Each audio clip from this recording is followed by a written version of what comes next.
Vamos lá, gente. Eletrização. Uma questão importante, né? Deixa eu ler aqui. Se cargas elétricas... eu estou lendo um pouco aqui por conta do texto. Está na minha frente. É que eu leio aqui. Se as cargas pode ler. Uma questão intrigante. Se as cargas elétricas exercem forças de atração umas sobre as outras, e se elas são inerentes a toda a matéria, por que não observamos essa força elétrica sempre? E aí, Matheus, por quê?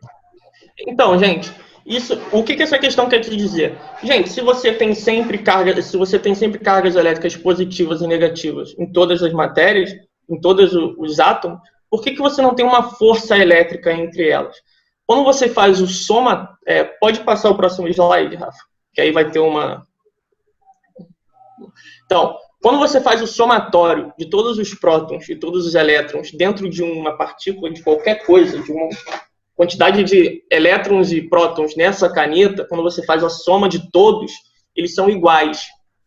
Eles têm o mesmo valor, ou seja, eles se apresentam neutros. Assim como o número de cargas positivas é igual ao de negativas, a carga elétrica total é nula, como está escrito aí. Dessa forma, não há força de natureza elétrica. Se eu tenho uma partícula nula, um objeto nulo, significa que eu não tenho uma força de natureza elétrica agindo nesse objeto, tá bom? A gente tem um exemplo aí, que inicialmente eu tenho átomos neutros, com a mesma quantidade de prótons e de elétrons. Lembra que eu também tenho os nêutrons ali, só que os nêutrons eles não interagem com próton e elétron de maneira elétrica. Na verdade, para complementar, os nêutrons eles não têm a propriedade física da carga elétrica, ou seja, eles não têm carga elétrica. Então, como eles não têm carga elétrica, eles acabam não interagindo entre os elétrons, entre os prótons e os elétrons, né? Sendo cada um de maneira de força, né, diferente, ou seja, o próton por convenção positivo, o elétron por convenção negativa. É importante entender, como o Matheus já falou, a questão da neutralidade, às vezes a gente não consegue entender bem, mas é importante entender que eles estão em equilíbrio, né?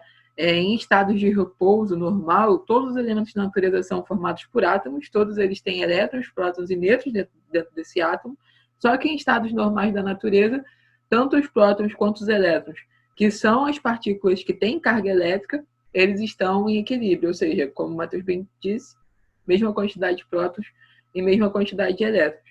E aproveitando, né, quando um átomo, como eles são nêutrons, né, ao perder um elétron, ou seja, por alguma coisa que aconteceu, a gente vai falar de alguns desses processos mais para frente, alguma coisa aconteceu e esse átomo perdeu um elétron. A gente chama ele de... a gente para de chamar ele de átomo e ele vira um íon positivo, ou seja, já é uma partícula, uma carga elétrica, e a gente denomina essa partícula de cátion. E se ele ganha um elétron, ele transforma no íon negativo, e normalmente, por convenção também, a gente costuma chamar ele de ânion. Quer acrescentar? E nesse exemplo, ocorre a eletrização no segundo. Quando ele se eletriza, ocorre a eletrização, ou seja, um dos átomos ganha um elétron e um outro perde. A gente já vai falar como ocorre esse processo de eletrização para vocês. E logo nisso ocorre aquele processo que a Rafa falou. Um vira um íon positivo e o outro vira um íon negativo. Isso. Bom? E na imagem a gente consegue ver bem, né? Eletrizando-se ali, inicialmente nêutrons, eletrizando-se, o átomo ganhando um elétron, átomo perdendo um elétron, e depois ali ele já é eletrizado como íon positivo e como íon negativo. No primeiro e no segundo, inicialmente e antes de se eletrizar, você não tem ali uma força de natureza elétrica agindo naquele momento. A partir do momento que você tem duas partículas eletrizadas, uma sendo um cátion e outra sendo um ânion, logo nesse momento você tem uma força de natureza elétrica que vai começar a agir ali, entendeu? Antes eles estavam neutros, eles tinham a mesma quantidade de prótons e de elétrons. Agora não. Agora vai começar as forças de natureza elétrica a ocorrerem. Bom, a gente pode passar. Aí a partir de então é possível observar a força elétrica entre eles.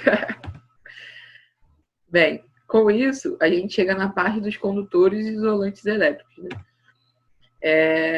Um pouco antes, na verdade, disso. Não existe na natureza nenhum tipo de condutor elétrico perfeito ou de indutor elétrico, ou de isolante elétrico perfeito. O que a gente fala é que, na verdade, temos alguns materiais que são bons condutores e há outros materiais que são bons isolantes, né? No caso, a madeira e o vidro, eles conservam, não consegue haver transmissão de carga ali, eles conservam aquela transmissão, e aí você acaba chamando eles, por isso que a gente tem normalmente a madeira e o vidro, ou a borracha, tidos como bons condutores. O oposto ocorre nos metais e na grafite. A gente tem um gifzinho para mostrar para vocês o que ocorre mais ou menos com o metal, né? Ou seja, você tem ali duas esferazinhas e aí a carga elétrica que estava numa esfera conseguiu utilizar o metal como condutor e passar para outra esfera. Condutor. Só fazendo uma... Pode terminar. Nesse outro, a gente consegue ver o exemplo da madeira, que ela encosta nas duas esferas, só que ela não consegue conduzir a carga elétrica suficientemente bem. Então, a gente chama ela de isolante. Fazendo esse adendo, Rafa, só para falar para vocês, gente, eu sei que é básico, eu sei que quase todo mundo sabe, mas é importante frisar isso. Condutor é quando você permite a passagem de corrente com mais eficiência, se torna mais fácil com que essas cargas passem de um lado para o outro. Você colocou o metal ali, o metal permite com mais facilidade que essas cargas se passem. O isolante não, ele já é mais difícil passar. Não quer dizer que não vai passar, mas se passar, vai passar muito pouco ou muito menos do que um condutor. Sim. Tá bom? E um segundo detalhe, rapidinho. Beleza. Opa, falamos junto.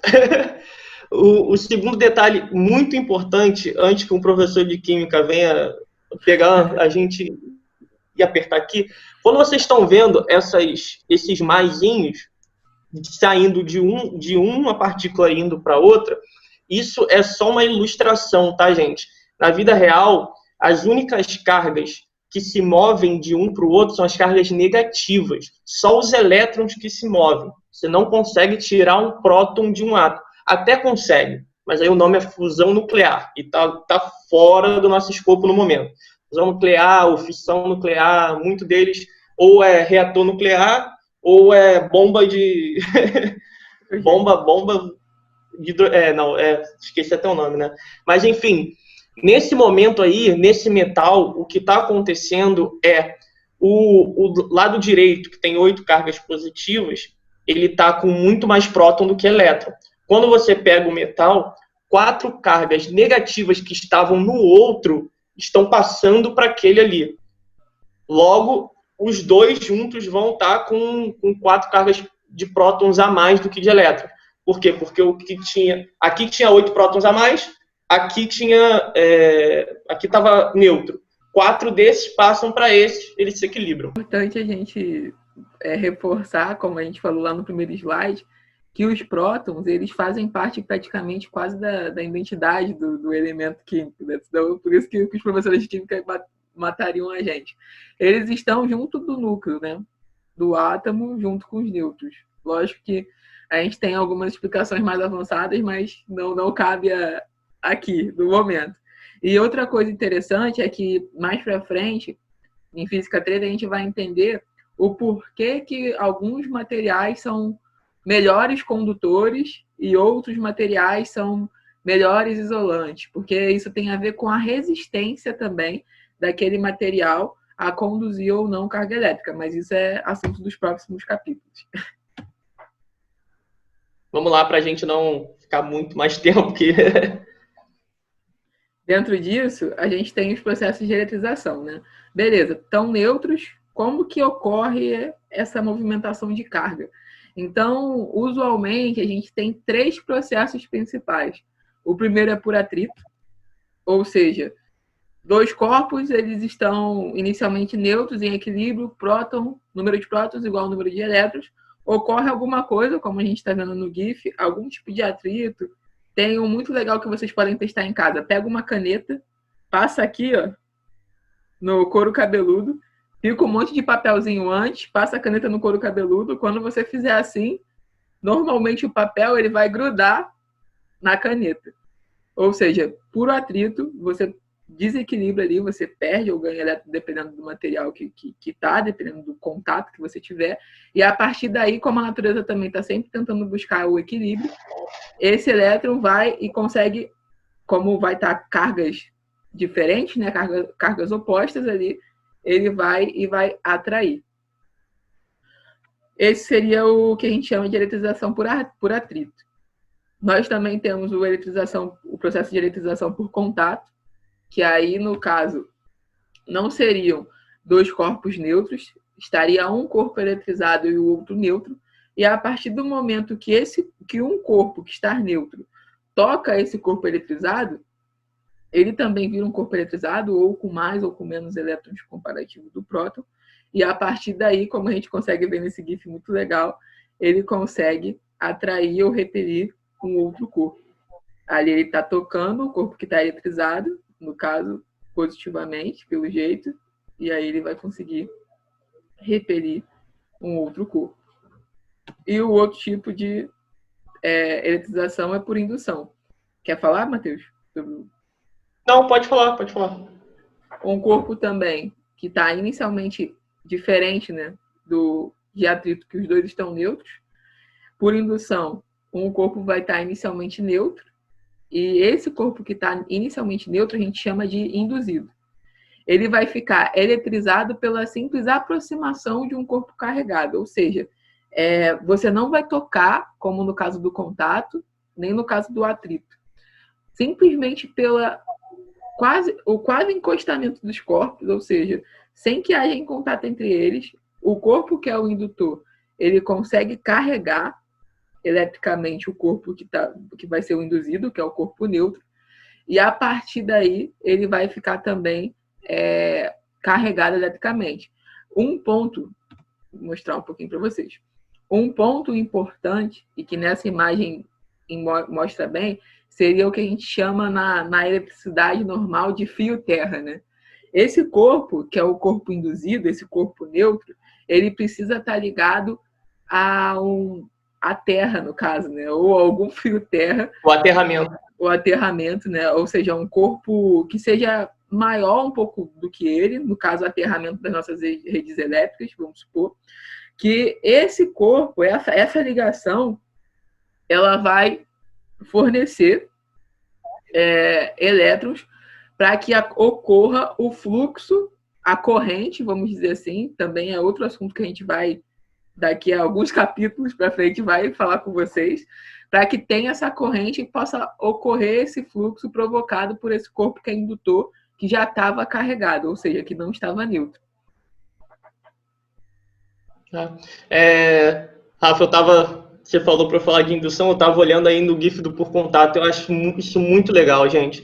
Tem alguns pontos ali. Ele carrega a bola que está na mão dele, e aí encosta no outro, e aí aquele outro corpo fica carregado eletricamente. Aí ele carrega a bola dele de novo, logo os dois têm a mesma carga agora, sendo positivo ou negativo. E aí quando ele tenta encostar, como tem a mesma carga, eles vão se repelir, então ele consegue ir empurrando. Eu achei isso muito legal, faz tempo que eu não via. Esse GIF é sensacional, né? Também. Eu falei, cara, eu preciso colocar esse GIF, porque ele é muito legal, porque daria uma aula de física só sobre esse GIF. Gente, a gente no ensino superior, a gente tem aula só com esse gerador.